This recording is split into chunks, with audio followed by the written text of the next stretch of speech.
All right, so we're just going to get into that topic, the special voting that took place yesterday in 14 regions. So apparently it was a success.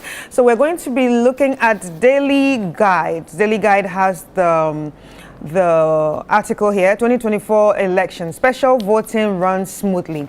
And I'll read a bit of it before we get into the discussion. So the special voting exercise for the 2024 general election was conducted peacefully and without significant challenges across 14 regions of the country. The exercise held to allow security personnel, electoral officials, and media practitioners who will be on duty during the December 7 general election to cast their ballots early was widely described as a smooth and well-organized.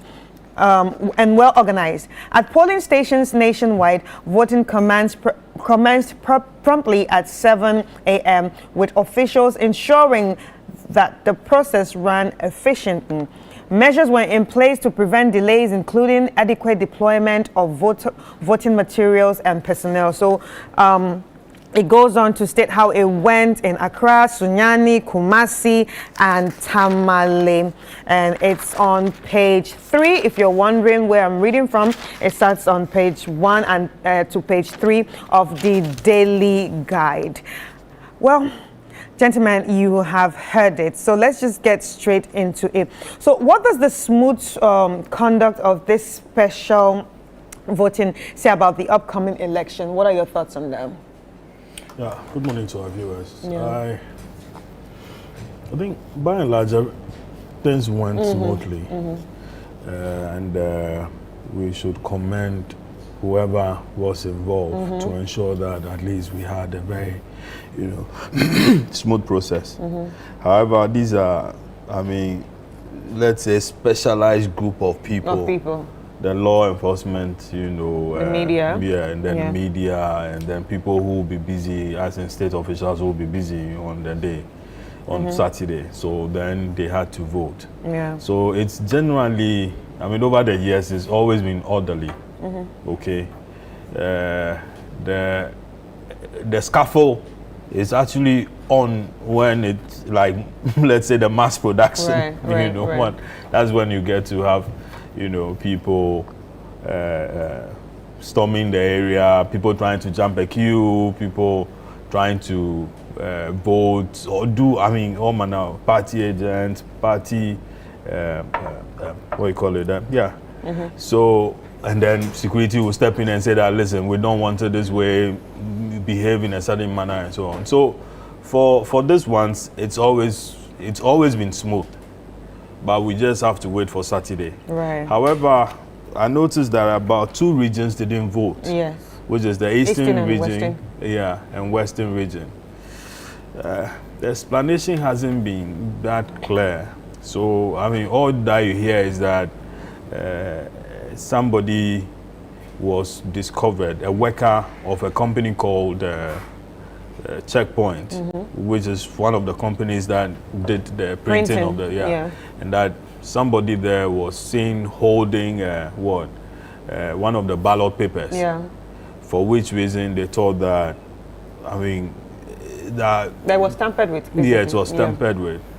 I'm not getting the clarity involved in all that.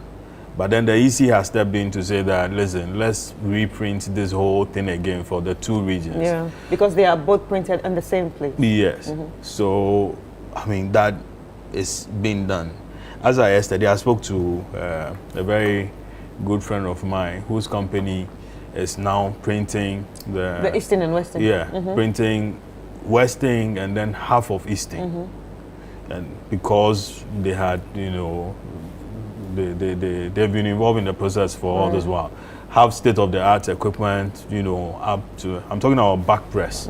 Yeah, they do a good job.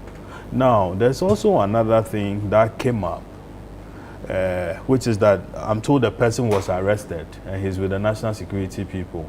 And it was the national security, this was after they had discovered that he was the one who is behind that leakage and defacing and so on and so forth. the clarity should be established, and then if he has to be prosecuted, he should be prosecuted, because now the state is having to spend additional money to do reprinting of this whole thing again. That is a huge financial loss, you know, to the state. Again, there was something that came up. Some of the people went to the polling stations and then didn't find their names. I mean, what occasioned that? Maybe the EC would have to come and explain to us why people went to some of those polling stations and then didn't find their name. Is it a case that they didn't apply, or when they applied late, and so on? So for which reason the EC couldn't prepare for them or couldn't have their names over there? Would their names appear in the, you know, in the register on Saturday? If not, isn't that in line with what, you know, some of the political parties, you know, have been saying, that a day will come where people could be disenfranchised because of the movement of names from here, there, or names had been omitted from the register from what they had at the time of, you know, the register is the exhibition of the register. I mean, we will need, you know, regular updates or regular, you know, clarity on that as far as you know, the Saturday's process is concerned. Right. What are your thoughts? Well, like he said, I think it went on smoothly, and it will be so because you are having what I call a specialized group of people who the least to say about them is that at every point in time, discipline is the core of their existence. So really for them, it must be orderly, and it was orderly and all that. He talks about the instances where the two regions are not voting. Yes, they are not. They will be doing this on Thursday because of an occurrence with a defaced ballot paper. I think, like he's calling, sometimes you need clarity to be able to understand what is happening, because for now it's bits and pieces of information, i.e.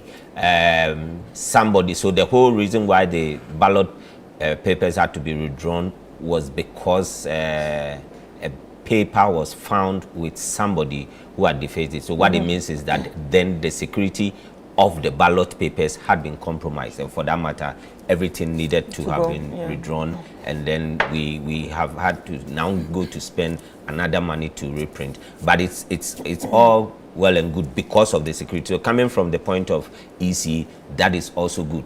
Yes, for some places, but for little challenges, this did not record any particular hard challenge.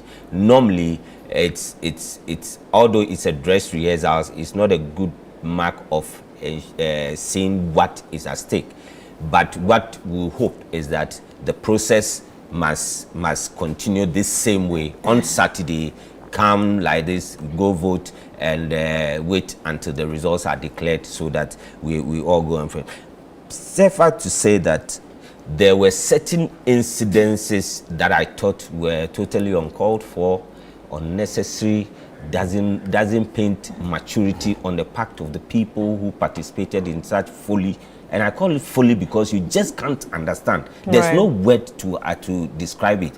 One of the incidents was sharing of food or whatever, and the explanations were so weird. Especially that was our year. The explanations were so weird, as if those seeking to explain it away were taking the listeners or those who are seeking the information as fools. And that shouldn't be it. It beats any imagination. It beats my imagination that things that are very clear. This is not like something that has been hidden, a rule that you need to go and find. In fact, if you go to the PNDC law, people representation, the ROPA PNDC law 284, I think, where you come to section 34, treating, it said a person commits the offense of treating if he corruptly, either himself or through another person, before, during, or after an election, gives or provides or pays wholly or in part the expenses of giving, of providing meat, of providing drink, entertainment, or any provision to or for any person for the purpose, then two, I, that's A and I, for the purpose of corruptly influencing that person or another person to vote or refrain from voting. And then it continues. The point I want to make is that there are clear rules and regulations about these things. And no other, if you find people in authority violating it, then you begin to think, well, is it to say that I don't know that this exists? Look, throughout this campaign period, these things have been said. Look, the reason why I'm a little bit agitated about this is that it has the propensity of causing chaos on D-Day. This did not cause chaos because of this specialized group who were voting. So yes, they acted maturely. And then the explanation, so the first one was about distribution of food and drink. Well, the person comes out and he said, I was distributing drinks. As if to say that distribution of drink will now okay the behavior. No, it wouldn't. It wouldn't. So whoever got into that person's head to come and say that it was just drink, and so we should go and clap for you, should go back and tell the person that no, that is not it. Because I just read to you the provision. Section 34, treating. And he said he added meat, drink. People are in line going to vote. Are you the one who takes responsibility of their well-being at that point in time? No. So can you imagine? Yesterday we watched it when our reporter went there. You saw what the reaction of John Dumelo. So can you imagine if it is on D-Day that people are wild? People want to ensure that the right thing is done. Can you imagine why this little gesture, what this little gesture can cause? It will be total chaos. And one of the funniest one I heard was the one from Odododudu, that he said he went to distribute transport. Is that part of your job? And an adult like you couldn't think through to see that no, this behavior. That is the MPP's candidate. We have him. I'm not telling you story. This is somebody we interviewed, and he justified it. He said that no, he went to give them. People had come from Koforia, which is true. Some of the security persons had come from far, because of transfers and co. So they've been allowed to come back, to come and do the voting, and then go back, and then because they've been deployed at their various areas that they are currently. Yes, some people have come from Koforia, people have come from you mentioned places. Yes, people have come from far and near. But is that your responsibility to go and give in the full glare of everybody to go and give transport? You can't do that in your house. Right. So we actually have this video which is circulating online. Allegedly, the same place, Ayawaso West Wagon, where voters actually took pictures of, of proof of votes to say, okay, you know what, I'm showing you guys and I need transport money. So basically, they had to prove that they voted for them to take money too. The one who took and the one who facilitated by giving money, they are all culpable. And there's clear punishment in the law for that too. You see, such silly behavior should not be countenanced. Thank God at the Ayawaso place, one of the persons who did that was arrested by the security services, handed over to the Legon police, and they are going to process for whatever. So they are investigating now. But thank God that is it. For how long should we have to say that these things are not allowed? That even phones are not allowed there? Because of what we call Bomoeni. So people go and collect people money, and then they say, I'll vote for you. Now, you want to prove that I voted for you. And or you want to prove and then get some money. But I'm saying that, let's even push that aside. The justification is as silly as the behavior. That you come and tell me that because people have come from far and near, they were even expecting me before that time, and I came late. So I came and I distributed transport for them. In fact, shame on those who also collected it, because you see, now for this, we know the group of people who voted. In fact, we know the group of people those monies were given to. But that shouldn't happen. That is bribery and corruption. It's influence. And that is why even the sharing of water, And because we saw it on video and whilst they were in line going to vote. And on video, it was not even just water; it was like a whole pack of food. Let's say they said when the chairman came on Eyewitness News, he said it was being funny. He said it was drink. Good, it was drink. Then that is what I've quoted for you. Not even drink. In line. The people are in line to go and vote.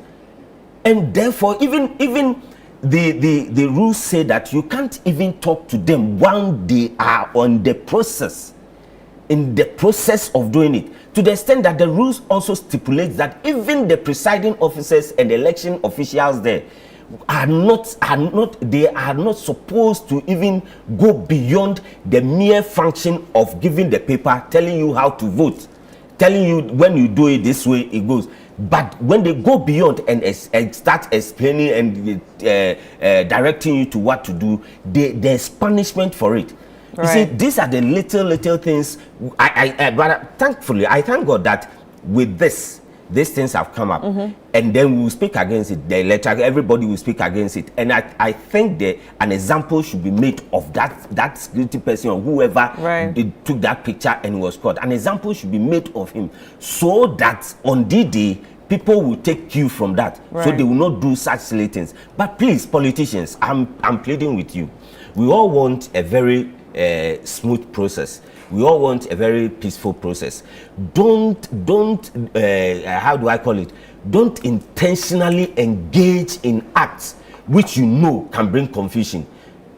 Because these acts, can you imagine on D-Day that some people are in line, then you find somebody sharing food or sharing drinks? Can you imagine the reaction from whichever camp? It will be chaotic. It will be chaotic because people will protest, and then it becomes chaotic, and then the whole process becomes something else. This should not be countenanced. And please, politicians, don't engage in such things. Right. That is a disgrace. Don't engage in such folly. All right. Okay. So I would like to add something. You see, in April, there was an incident. There was a similar incident where an MP by name Professor Kingsley Nyakun, the MP for Kwadaso, was actually caught on camera. Okay? And one of your stories, describe it as what? Surreptitiously dropping a white envelope, obviously with money in it. Yes. Okay? Election official. To the EC official. The police invited him and a certain Regina something. And then the police said that they were investigating. So from April to now, they haven't finished their investigation. Chris, don't you think that had that MP be prosecuted, this wouldn't have happened? Sure. Another MP wouldn't have attempted a thing like that. True. So you see, we could have all these things in the law books, but the very moment we refuse to test it, okay, this is what happens. The law is meant to regulate society. It serves as like, let's say, a beast that is between you, okay, and myself, such that you can't come at me as you wish, and I can't come at you as I wish. So everybody is checked. Now, if I misbehave, the law is supposed to deal with me. In this case, not just ordinary people, but MPs who sit in our parliament and then decides where we sleep and how we sleep. And these are the things that they are doing. You go and drop money on the table of an EC official. So you have to pick that EC official. You punish her. Yeah. You punish the MP as well. You punish several people. And that message, would have gone down very well. That, when Mr. B attempted it or did it, this is what happened. Okay? Q wouldn't start it. for P to want to finish it. This is where we are. Okay? So the thing is in the books. We have a law. And we have the police around. And we have the police. See, a similar thing is happening with this incident where a radio presenter who works for the Ashanti Regional MPP chairman had gone on radio and TV and said that, oh, you know something? Oh, the EC has actually come out with a date that on December 7th, yes, we are voting for Vice President Baumia, and then on another date we'll vote for other candidates. So misinformation. I mean, what kind of silly attitude is that? He was just invited and then granted bail by the Ashanti Regional Police Service, and then he's gone to go and continue his work. One other guy, an NDC guy, also did a similar thing where he claimed that the police, you know, was involved or were involved in certain recruitment and so on and so forth. He was swiftly captured, Picked up, yeah. put before court, and with the speed of light, he's been tried and he's been jailed 4 years. So, I mean, Ashanti Region Police and Greater Accra Region Police, Yeah. they all come under the police umbrella. Yeah. How come one is behaving differently? Okay, so it is not what you say with your task force. Oh, we'll do this, we'll do that, we'll do that, we'll do that. Exactly. The process is what? Before, during, and after. So if even during the process you are being selective in your approach, the guy was just, you know, he's been off, he's been set free, and he's on radio, continuing whatever he did. I mean, what kind of attitude was that? And the police, they are entertaining this. The guy hasn't even been put before court because he works for Woon to me. Because he works for Woon to me. If he had been any other person, you would have had you would have seen what? And I mean, the NDC guy, he's been put before court. He's been jailed 4 years. He's been jailed 4 years. If you punish one, you have to punish all. You have to punish all. You don't do that. So the law is there. You didn't punish, and Ashanti Region again, you didn't punish Kennedy or say, Lydia is doing it. Yeah, Lydia is doing it. And others will do it. Others will do it. So long as you refuse to punish. So long as you refuse to regulate society, you can have all this. What are we wasting our time for in all this?